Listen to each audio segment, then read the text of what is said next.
Well, Shawn, thank you so much for coming in and joining us. You have been you've been with the firm for a while now, so you kind of have a good feel for what we do, how we do. We cross paths in a kind of a unique way. If you wouldn't mind too terribly, tell us kind of how you found Rethink Wealth and how you ran across this place. So this would have been 2016. I was currently employed at a national firm, and just through family friends and Little line you used to follow? yeah, little green line. Little green line, yeah.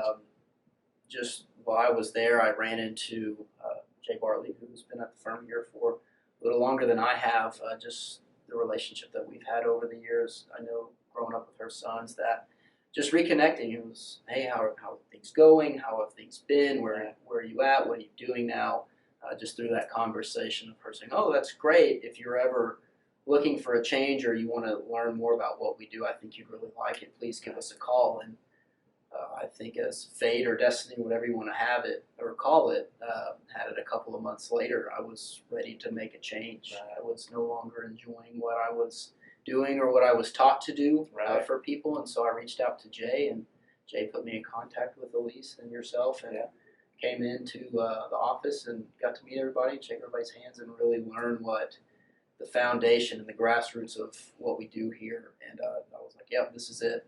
I was being asked, so are you going to interview anywhere else or anything else? I'm like, no, I think this is where I want to be. It may be a struggle at first, but they do it the right way, and I want to be a part of that. That's awesome. It's a really, really interesting point you made is you came in and you knew pretty quickly this is the place you want to be. Can you put your finger on kind of what some of those things were? It was, I guess, the authenticity of really why we do what we do. I think people in the industry are given a bad rap for, hey, you're in it for yourself. And for me, I don't see that at all here. Can we do very well for ourselves in this industry? Absolutely. But our success only comes with our clients' success. And so being able to not only just be a resource for them on the educational side of things in the finance world, but having a relationship to build with people outside of that, where you're getting invited to kids' birthdays, helping people move, being invited to holiday parties and stuff like that, really getting to do life with people, and the way that we build those relationships and truly provide the help that people want in a way that it's them first and us second really is kind of stuck out to me pretty early. Awesome. Thanks for sharing that. I did not recognize when you came in. I lived in the same city that you grew up in, and what was kind of funny was your dad, who was a coach, had coached both of my kids. And so it's just kind of weird how there's so many connectivity in between these types of things, and how Jay bringing you in, was something that is very impactful for not only your life, but for ours. We talk a lot about family, and that this is a family firm. When you hear that, what does that mean to you, and what do you see, within this Rethink Wealth group here? I think it can be a very broad question, because not only do we have the family here in the office, but obviously we have our families outside of the office. Well, I know Tiffany being here, you have your family in the office. Yeah. But there's pros and cons to that, by the way. That's true. But for me, when we are family first, we talk about work-life harmony a lot here, and being able to not just balance, because balance is good to have on the work-life side of things, and also at the at-home side of things, being a little different, being a little younger than some. I don't have kids yet, so there's not a whole lot of obligations there. Now that was a yet, wasn't it? Yes. Because I know there's some other changes that are coming about, which is really kind of cool. Yeah, it'll get there eventually, but being able to have the flexibility to really have that harmony, to where they aren't just balanced, but they work well together, to where I can spend time with family members like grandparents who I don't get to see as often as I'd like to, or go to other things that my friends are doing, or whatever it's coaching things that I get asked to do. I have things that I like to do and can do, knowing that, hey, there's a flexibility built into where I know that if I'm putting in the work and doing my end of the bargain, I can go do those other things, and it's not going to be an issue most times. And obviously, scheduling things can be a little difficult sometimes, but having both sides of those things work together well really makes that family first side of things really beneficial for really everybody here. Right. Awesome. Thanks for sharing that. You and I also share a kind of a passion and a love, and it's something that we do outside of work. But really, the way I look at it is the stuff that I do outside of my work is the exact same thing that I do for my clients and work, and that's coaching. True. I know you coach a lot of young men that are trying to go get college scholarships and playing baseball. So tell me, how have those two parallels really helped you in your business world? Yeah, that's a huge part of it. I know growing up, playing really every sport that was in season, except for maybe soccer or golf, which I'm not very good at golf, but we'll work on that. But being able to be in that world for so long and having a bunch of different coaches, Right. whether it was baseball coaches or football coaches, basketball coaches, being able to learn how to really build a relationship with the people that I got to coach, not only on the field but here in the business. You understand that people react differently to certain styles of coaching. Right. Some want you to be a little bit more on top of things with them. Some want you to hold their hand a little Right. bit more. And being able to understand and figure out what makes them tick and what's going to be the best thing for them to really use their talents and skills to become their best self, whether it was on the field or here in the financial side of things when we're coaching with them and letting them know, hey, this is where things are at. These are your opportunities and your options. Let's figure out what's going to be best for you, and then we'll just take off running with it. Awesome.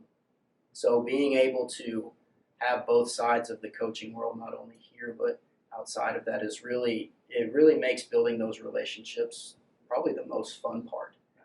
Being in this industry, it can be tough, but I think back over the years of the people I've gotten to meet that I would have never in a million years thought, oh, I got to meet this person, or I got to experience these things, was all because of that coaching aspect of things and being able to build relationships with people. Yeah, and you hit on something key there, relationship. If you don't really love people and love helping and coaching and teaching people, it's a tough industry for you. Now, Absolutely. we also get a bad rap in this industry that this business is hard. I would say it's not hard, it's difficult, but it's not really hard. So, you've been a couple of years in. Tell us of your experiences and kind of where you're at in the career, and tell me a little bit about, are you seeing kind of the light at the end of the tunnel and feeling really great about the beautiful business that you've built? Yeah, I would say difficult may not be a true understatement. I think everybody who's been in this industry or is currently in this industry understands the hoops and the barriers that they have to jump through or go over or through. And for me, I try not to see the light at the end of the tunnel because I always want to be chasing something. I don't ever want to feel like, oh, I've made it, and I stop providing effort, because to me this is a thing that you can do well beyond the quote-unquote retirement age. And for me, thinking back on really my first year, that it was hard. It was very hard being able to figure out, okay, what do I want to be in this industry? How do I want to go about doing it? And honestly, just kind of navigating the next couple of years, and now finding myself in an area towards like, okay, I really like working with these certain people. I've had success in these areas. These are some of the things that I've done that have been good for not just me, but more importantly, the people that I get to work with. Right. Not only that are clients, but also team members here. Right.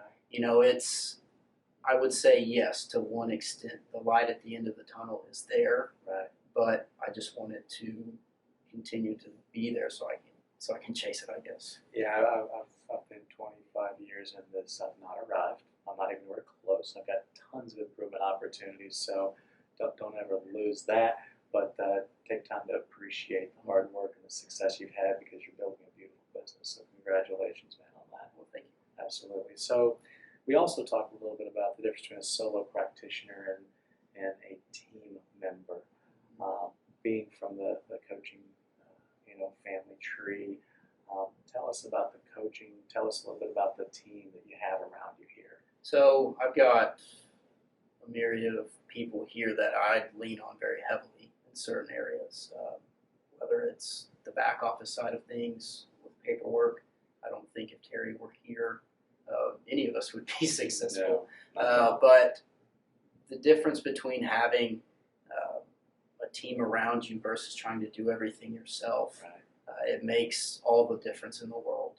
Being able to, because I get questions all the time from maybe people who are a little older than I am, maybe a little bit more seasoned, I'll call that, in their career, and they have questions that are a little bit more complex than some of the younger folks that I work with, and I may not know the answer to that all the time. Right. And so being in a team model and having, you talk about team, having the players on your team Right. there to lean on to do the job that they're good at doing. I can lean on them for their education and their resources of, hey, we've seen this before. Right. Don't worry about it. Right. We can answer that question, not a problem. And being able to lean on that and just go forward with helping that person as best they possibly can, and not being in a position to where it's like, oh, I think it's this. I'm not entirely sure, but you just got to trust me. No, that's not the way this model is set up. It's Right. being able to be in that true team effort and say, okay, I know I can lean on the guy next to me or to the woman next to me and say, hey, can I have some help? And they're there every time. Great save, by the way. That was good right there.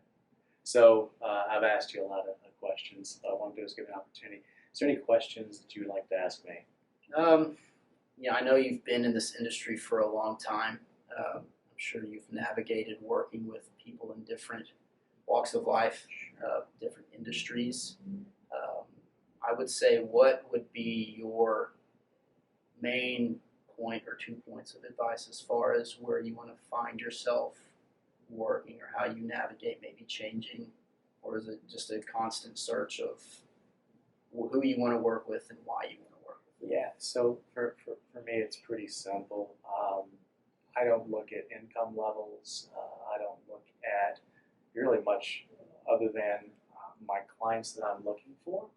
They've got to be nice, right? Because I want to work with nice people. I want to work with people that I enjoy, because it's a relationship. And I'm going to be with them for a long, long time. They've got to be coachable, because if I'm teaching them certain things they don't know or they haven't heard of before, and they're not open to learning new ways, there's really no reason for us to ever get together. And then finally, they've got to be intelligent.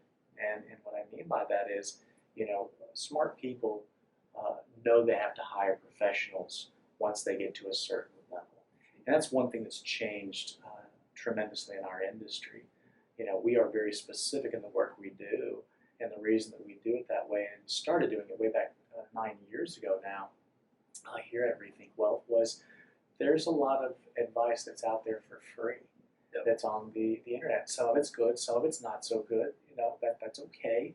But the thing that we have to understand is, the more specific we can be in the practice, and the more that we can create value for our clients that are seeking out advice, I think the better off we are. So I want to cast a very broad net to let as many people know that we exist, so that those that are nice, and those that are coachable, and those that are intelligent, that want help for us, they know where to look, because that's our job, is to help serve our community, not to go out and make money off the community. So, absolutely. Awesome. Other questions?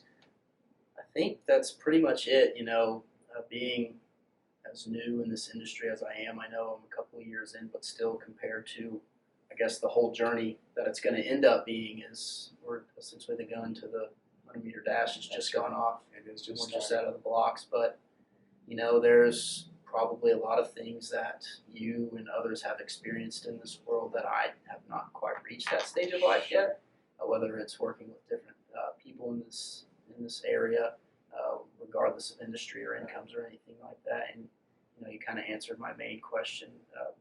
Going back to being a coach and being a part of teams, my favorite players that I've coached in baseball or whatever sport it was were the kids who asked a lot of questions and who wanted the help and knew that they needed the help. And so being in that position to where, as I grow with people that I work with, or I meet people who are maybe a little farther along in their journey of life, being able to understand, hey, if you want the help, you're going to get the best help here. So absolutely. Well, we appreciate having you a part of the family. You're doing a great job. Look forward to watching some very cool, life-changing events that might be coming up here in the future. Yeah, So, absolutely. Really glad to have you, man. Thanks for your time. Appreciate it. All right, take care.